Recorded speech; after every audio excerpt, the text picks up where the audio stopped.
أعوذ بالله من الشيطان الرجيم. بسم الله الرحمن الرحيم. سيقول السفهاء من الناس ما ولاهم عن قبلتهم التي كانوا عليها قل لله المشرق والمغرب يهدي من يشاء إلى صراط مستقيم. وكذلك جعلناكم أمة وسطا لتكونوا شهداء على الناس ويكون الرسول عليكم شهيدا. وما جعلنا القبلة التي كنت عليها إلا لنعلم من يتبع الرسول ممن ينقلب على عقبيه وإن كانت لكبيرة إلا على الذين هدى الله وما كان الله ليضيع إيمانكم إن الله بالناس لرءوف رحيم. قد نرى تقلب وجهك في السماء فلنولينك قبلة ترضاها فول وجهك شطر المسجد الحرام وحيث ما كنتم فولوا وجوهكم شطره وإن الذين أوتوا الكتاب ليعلمون أنه الحق من ربهم وما الله بغافل عما يعملون. ولئن أتيت الذين أوتوا الكتاب بكل آية ما تبعوا قبلتك وما أنت بتابع قبلتهم وما بعضهم بتابع قبلة بعض ولئن اتبعت أهواءهم من بعد ما جاءك من العلم إنك إذا لمن الظالمين. الذين آتيناهم الكتاب يعرفونه كما يعرفون أبناءهم وإن فريقا منهم ليكتمون الحق وهم يعلمون. الحق من ربك فلا تكونن من الممترين. ولكل وجهة هو موليها فاستبقوا الخيرات أينما تكونوا يأت بكم الله جميعا إن الله على كل شيء قدير. ومن حيث خرجت فول وجهك شطر المسجد الحرام وإنه للحق من ربك وما الله بغافل عما تعملون. ومن حيث خرجت فول وجهك شطر المسجد الحرام وحيث ما كنتم فولوا وجوهكم شطره لئلا يكون للناس عليكم حجة إلا الذين ظلموا منهم فلا تخشوهم واخشوني ولأتم نعمتي عليكم ولعلكم تهتدون. كما أرسلنا فيكم رسولا منكم يتلو عليكم آياتنا ويزكيكم ويعلمكم الكتاب والحكمة ويعلمكم ما لم تكونوا تعلمون. فاذكروني أذكركم واشكروا لي ولا تكفرون. يا أيها الذين آمنوا استعينوا بالصبر والصلاة إن الله مع الصابرين. ولا تقولوا لمن يقتل في سبيل الله أموات بل أحياء ولكن لا تشعرون. ولنبلونكم بشيء من الخوف والجوع ونقص من الأموال والأنفس والثمرات وبشر الصابرين الذين إذا أصابتهم مصيبة قالوا إنا لله وإنا إليه راجعون. أولئك عليهم صلوات من ربهم ورحمة وأولئك هم المهتدون. إن الصفا والمروة من شعائر الله فمن حج البيت أو اعتمر فلا جناح عليه أن يطوف بهما ومن تطوع خيرا فإن الله شاكر عليم. إن الذين يكتمون ما أنزلنا من البينات والهدى من بعد ما بيناه للناس للناس في الكتاب من بعد ما بيناه للناس في الكتاب أولئك يلعنهم الله ويلعنهم اللاعنون إلا الذين تابوا وأصلحوا وبينوا فأولئك أتوب عليهم وأنا التواب الرحيم. إن الذين كفروا وماتوا وهم كفار أولئك عليهم لعنة الله والملائكة والناس أجمعين خالدين فيها لا يخفف عنهم العذاب ولا هم ينظرون وإلهكم إله واحد لا إله إلا هو الرحمن الرحيم. إن في خلق السماوات والأرض واختلاف الليل والنهار والفلك التي تجري في البحر بما ينفع الناس وما أنزل الله من السماء من ماء فأحيا به الأرض بعد موتها وبث فيها من كل دابة وتصريف الرياح والسحاب المسخر بين السماء والأرض لآيات لقوم يعقلون. ومن الناس من يتخذ من دون الله أندادا يحبونهم كحب الله والذين آمنوا أشد حبا لله ولو يرى الذين ظلموا إذ يرون العذاب أن القوة لله جميعا وأن الله شديد العذاب إذ تبرأ الذين اتبعوا من الذين اتبعوا ورأوا العذاب وتقطعت بهم الأسباب وقال الذين اتبعوا لو أن لنا كرة فنتبرأ منهم كما تبرأوا منا كذلك يريهم الله أعمالهم حسرات عليهم وما هم بخارجين من النار. يا أيها الناس كلوا مما في الأرض حلالا طيبا ولا تتبعوا خطوات الشيطان إنه لكم عدو مبين. إنما يأمركم بالسوء والفحشاء وأن تقولوا على الله ما لا تعلمون. وإذا قيل لهم اتبعوا ما أنزل الله قالوا بل نتبع ما ألفينا عليه آباءنا أولو كان آباؤهم لا يعقلون شيئا ولا يهتدون. ومثل الذين كفروا كمثل الذي ينعق بما لا يسمع إلا دعاء ونداء صم بكم عمي فهم لا يعقلون. يا أيها الذين آمنوا كلوا من طيبات ما رزقناكم واشكروا لله إن كنتم إياه تعبدون. إنما حرم عليكم الميتة والدم ولحم الخنزير وما أهل به لغير الله فمن اضطر غير باغ ولا عاد فلا إثم عليه إن الله غفور رحيم. إن الذين يكتمون ما أنزل الله من الكتاب ويشترون به ثمنا قليلا أولئك ما يأكلون في بطونهم إلا النار ولا يكلمهم الله يوم القيامة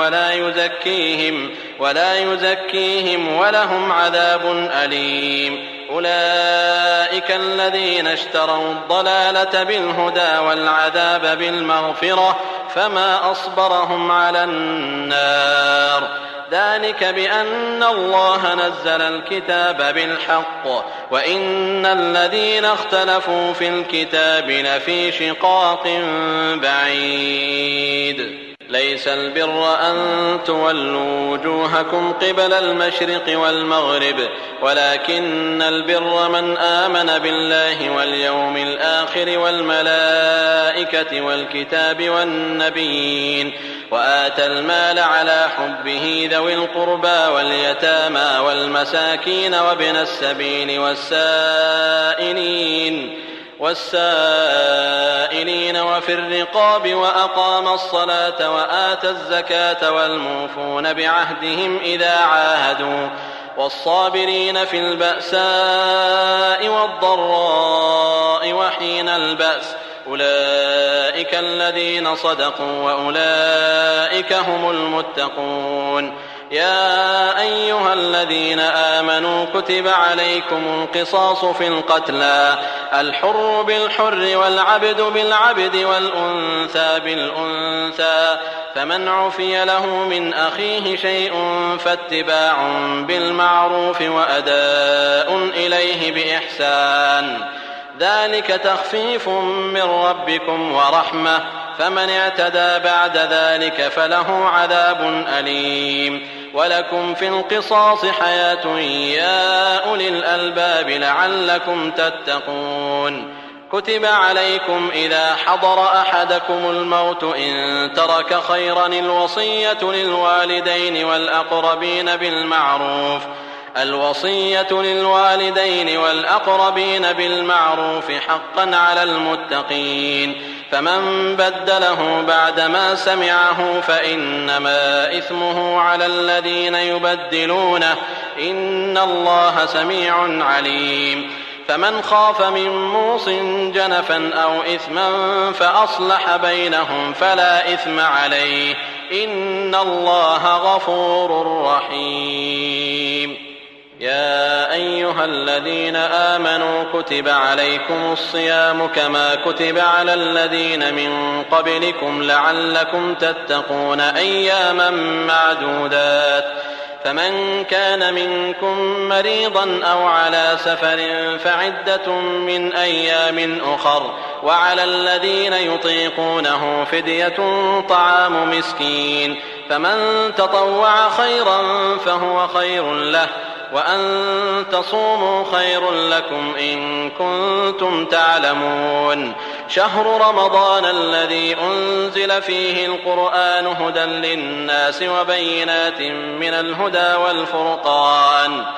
فمن شهد منكم الشهر فليصم ومن كان مريضا أو على سفر فعدة من أيام أخر يريد الله بكم اليسر ولا يريد بكم العسر ولتكملوا العدة ولتكبروا الله على ما هداكم ولعلكم تشكرون. وإذا سألك عبادي عني فإني قريب أجيب دعوة الداع إذا دعان فليستجيبوا لي وليؤمنوا بي لعلهم يرشدون. أحل لكم ليلة الصيام الرفث إلى نسائكم هن لباس لكم وأنتم لباس لهن علم الله أنكم كنتم تختانون أنفسكم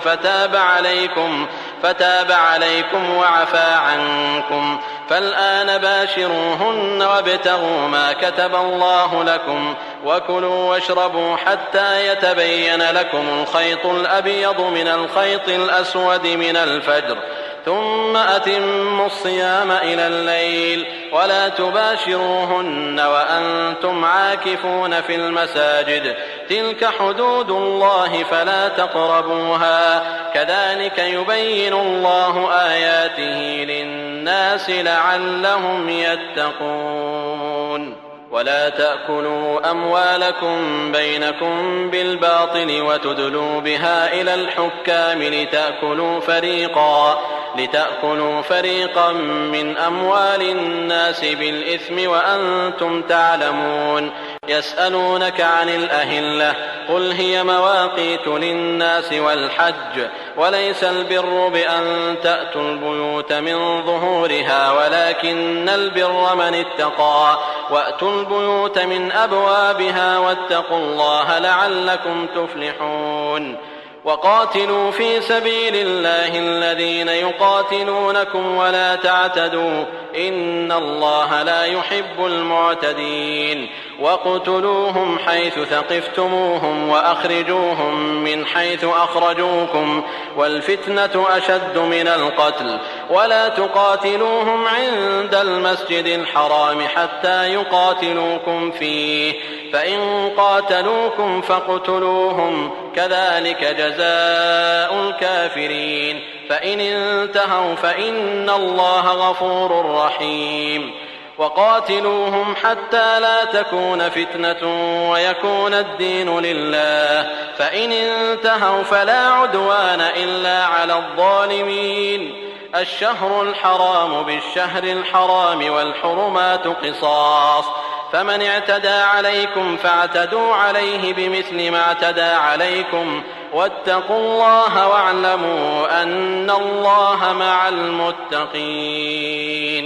وأنفقوا في سبيل الله ولا تلقوا بأيديكم إلى التهلكة وأحسنوا إن الله يحب المحسنين وأتموا الحج والعمرة لله فإن أحصرتم فما استيسر من الهدي ولا تحلقوا رؤوسكم حتى يبلغ الهدي محله فمن كان منكم مريضا أو به أذى من رأسه ففدية من صيام أو صدقة أو نسك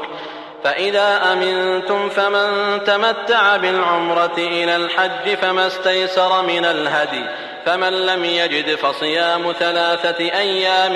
في الحج و7 إذا رجعتم تلك 10 كاملة ذلك لمن لم يكن أهله حاضر المسجد الحرام واتقوا الله واعلموا أن الله شديد العقاب الحج أشهر معلومات فمن فرض فيهن الحج فلا رفث ولا فسوق ولا جدال في الحج وما تفعلوا من خير يعلمه الله وتزودوا فإن خير الزاد التقوى واتقون يا أولي الألباب ليس عليكم جناح أن تبتغوا فضلا من ربكم فإذا أفضتم من عرفات فاذكروا الله عند المشعر الحرام واذكروه كما هداكم وإن كنتم من قبله لمن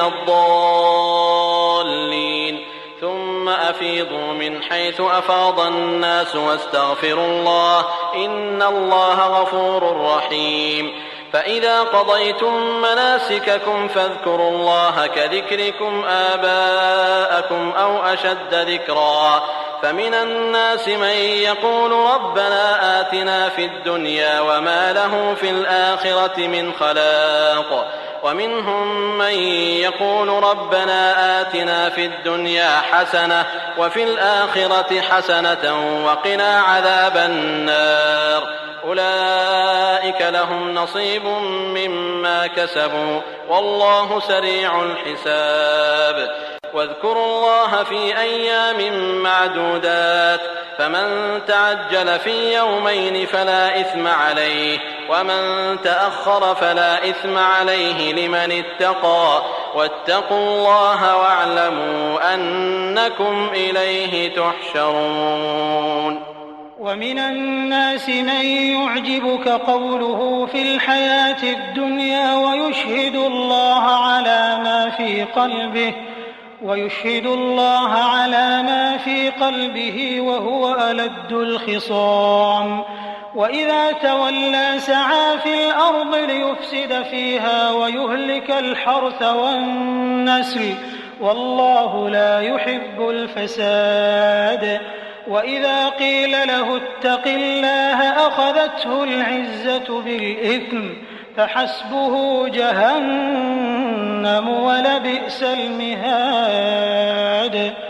ومن الناس من يشري نفسه ابتغاء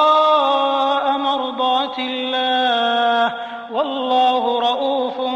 بالعباد يا أيها الذين آمنوا ادخلوا في السلم كافة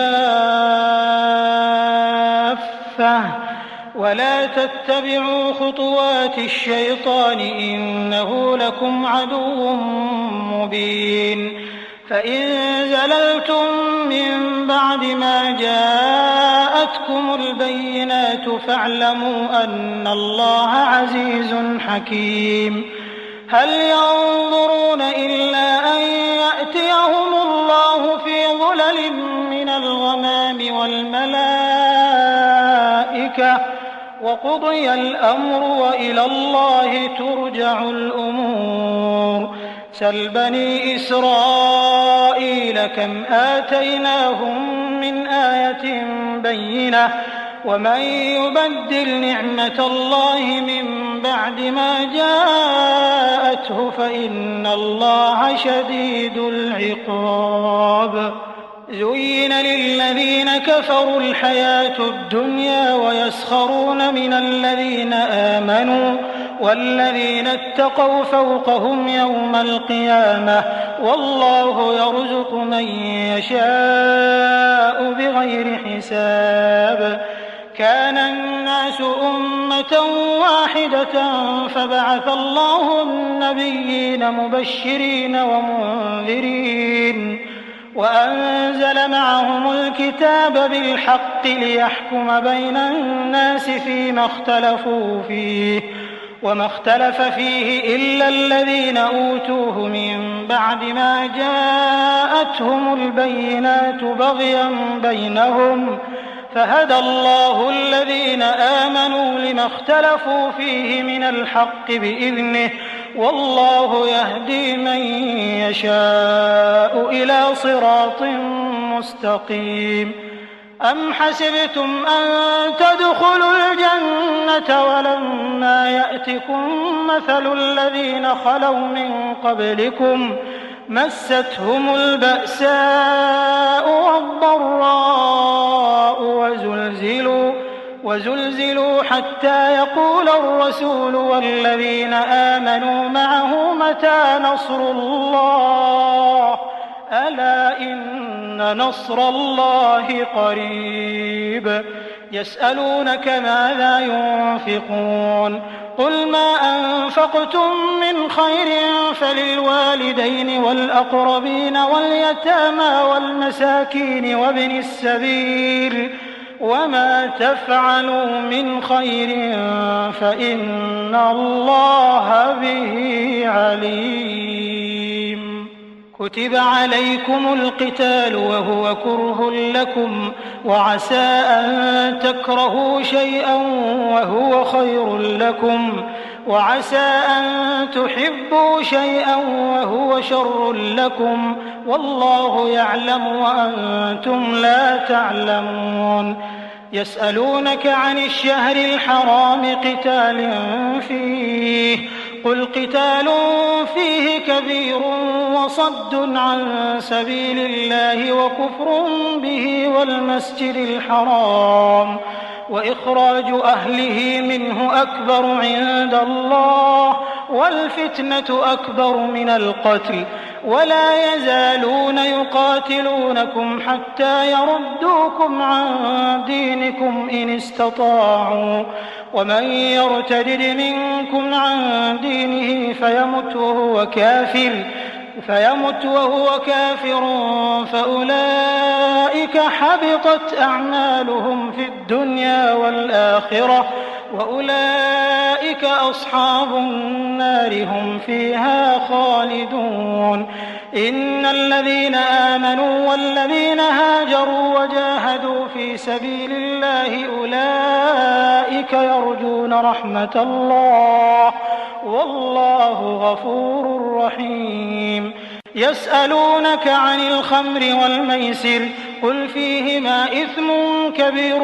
ومنافع للناس وإثمهما أكبر من نفعهما ويسألونك ماذا ينفقون قل العفو كذلك يبين الله لكم الآيات لعلكم تتفكرون في الدنيا والآخرة.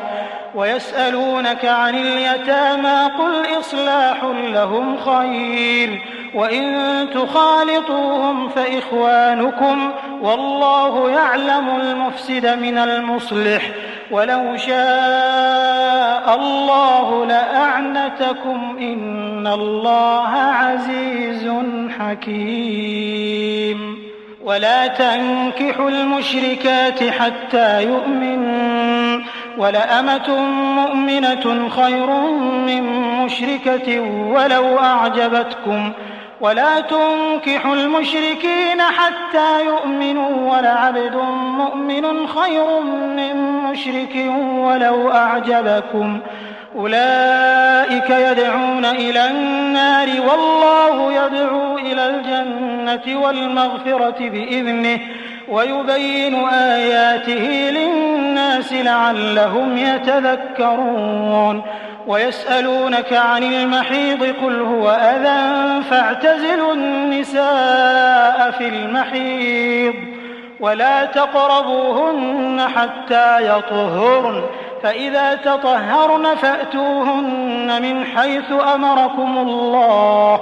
إن الله يحب التوابين ويحب المتطهرين نساؤكم حرث لكم فأتوا حرثكم أنى شئتم وقدموا لأنفسكم واتقوا الله واعلموا أنكم ملاقوه وبشر المؤمنين ولا تجعلوا الله عرضة لأيمانكم أن تبروا وتتقوا وتصلحوا بين الناس والله سميع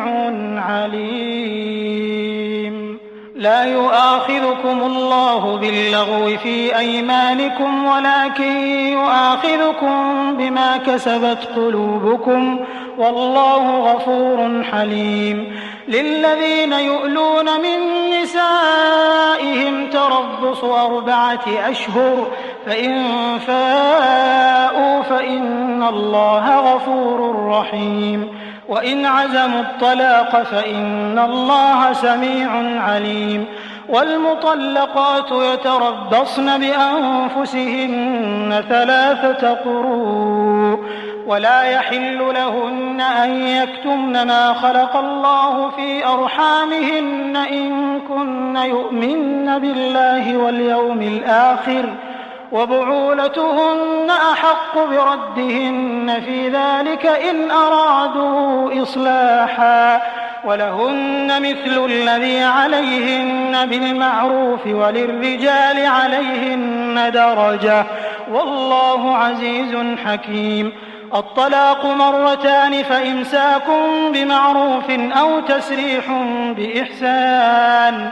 ولا يحل لكم أن تأخذوا مما آتيتموهن شيئا إلا أن يخافا ألا يقيما حدود الله فإن خفتم ألا يقيما حدود الله فلا جناح عليهما فيما افتدت به تلك حدود الله فلا تعتدوها ومن يتعد حدود الله فأولئك هم الظالمون فإن طلقها فلا تحل له من بعد حتى تنكح زوجا غيره فإن طلقها فلا جناح عليهما أن يتراجعا إن ظنا أن يقيما حدود الله وتلك حدود الله يبينها لقوم يعلمون وإذا طلقتم النساء فبلغن أجلهن فأمسكوهن بمعروف أو سرحوهن بمعروف ولا تمسكوهن ضرارا لتعتدوا ومن يفعل ذلك فقد ظلم نفسه ولا تتخذوا آيات الله هزوا واذكروا نعمة الله عليكم وما أنزل عليكم من الكتاب والحكمة يعظكم به واتقوا الله واعلموا أن الله بكل شيء عليم وإذا طلقتم النساء فبلغن أجلهن فلا تعضلوهن أن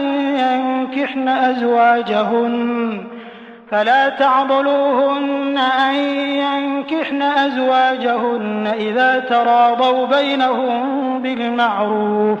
ذلك يوعظ به من كان منكم يؤمن بالله واليوم الآخر ذلكم أزكى لكم وأطهر والله يعلم وأنتم لا تعلمون والوالدات يرضعن أولادهن حولين كاملين لمن أراد أن يتم الرضاعة وعلى المولود له رزقهن وكسوتهن بالمعروف لا تكلف نفس إلا وسعها لا تضار والدة بولدها ولا مولود له بولده وعلى الوارث مثل ذلك فإن أرادا فصالا عن تراض منهما وتشاور فلا جناح عليهما وإن أردتم أن تسترضعوا أولادكم فلا جناح عليكم إذا سلمتم ما آتيتم بالمعروف واتقوا الله واعلموا أن الله بما تعملون بصير والذين يتوفون منكم ويذرون أزواجا يتربصن بأنفسهن 4 أشهر وعشرا فإذا بلغن أجلهن فلا جناح عليكم فيما فعلن في أنفسهن بالمعروف والله بما تعملون خبير ولا جناح عليكم فيما عرضتم به من خطبة النساء أو أكننتم في أنفسكم علم الله أنكم ستذكرونهن ولكن لا تواعدوهن سرا إلا أن تقولوا قولا معروفا ولا تعزموا عقدة النكاح حتى يبلغ الكتاب أجله واعلموا أن الله يعلم ما في أنفسكم فاحذروه واعلموا أن الله غفور حليم لا جناح عليكم إن طلقتم النساء ما لم تمسوهن أو تفرضوا لهن فريضة ومتعوهن على الموسع قدره وعلى المقتر قدره متاعا بالمعروف حقا على المحسنين وإن طلقتموهن من قبل أن تمسوهن وقد فرضتم لهن فريضة فنصف ما فرضتم إلا أن يعفون أو يعفو الذي بيده عقدة النكاح وأن تعفوا أقرب للتقوى ولا تنسوا الفضل بينكم إن الله بما تعملون بصير.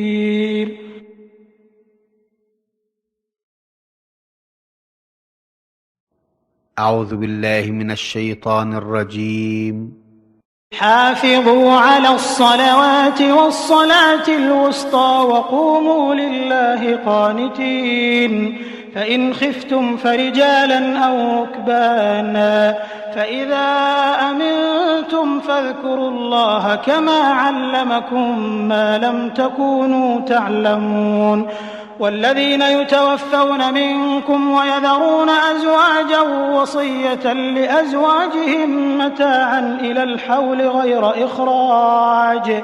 فإن خرجن فلا جناح عليكم فيما فعلن في أنفسهن من معروف والله عزيز حكيم وللمطلقات متاع بالمعروف حقا على المتقين كذلك يبين الله لكم آياته لعلكم تعقلون ألم تر إلى الذين خرجوا من ديارهم وهم ألوف حذر الموت فقال لهم الله موتوا ثم أحياهم إن الله لذو فضل على الناس ولكن أكثر الناس لا يشكرون وقاتلوا في سبيل الله واعلموا أن الله سميع عليم من ذا الذي يقرض الله قرضا حسنا فيضاعفه له أضعافا كثيرة والله يقبض ويبسط وإليه ترجعون. ألم تر إلى الملأ من بني إسرائيل من بعد موسى إذ قالوا لنبي له مبعث لنا ملكا نقاتل في سبيل الله قال هل عسيتم إن كتب عليكم القتال ألا تقاتلوا قالوا وما لنا ألا نقاتل في سبيل الله وقد أخرجنا من ديارنا وأبنائنا فلما كتب عليهم القتال تولوا إلا قليلا منهم والله عليم بالظالمين وقال لهم نبيهم إن الله قد بعث لكم طالوت ملكا قالوا أنى يكون له الملك علينا ونحن أحق بالملك منه ولم يؤت سعة من المال قال إن الله اصطفاه عليكم وزاده بسطة في العلم والجسم والله يؤتي ملكه من يشاء والله واسع عليم وقال لهم نبيهم إن آية ملكه أن يأتيكم التابوت فيه سكينة من ربكم وبقية مما ترك آل موسى وآل هارون تحمله الملائكة إن في ذلك لآية لكم إن كنتم مؤمنين فلما فصل طالوت بالجنود قال إن الله مبتليكم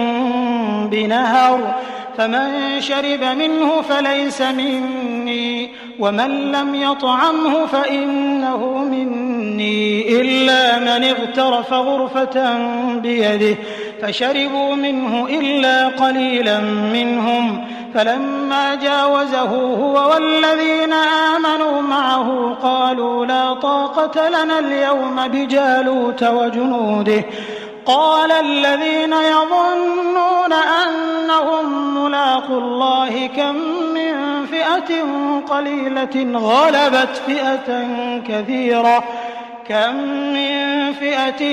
قليلة غلبت فئة كثيرة بإذن الله والله مع الصابرين ولما برزوا لجالوت وجنوده قالوا ربنا أفرغ علينا صبرا وثبت أقدامنا وانصرنا على القوم الكافرين فهزموهم بإذن الله وقتل داود جالوت وآتاه الله الملك والحكمة وعلمه مما يشاء ولولا دفع الله الناس بعضهم ببعض لفسدت الأرض ولكن الله ذو فضل على العالمين تلك آيات الله نتلوها عليك بالحق وإنك لمن المرسلين.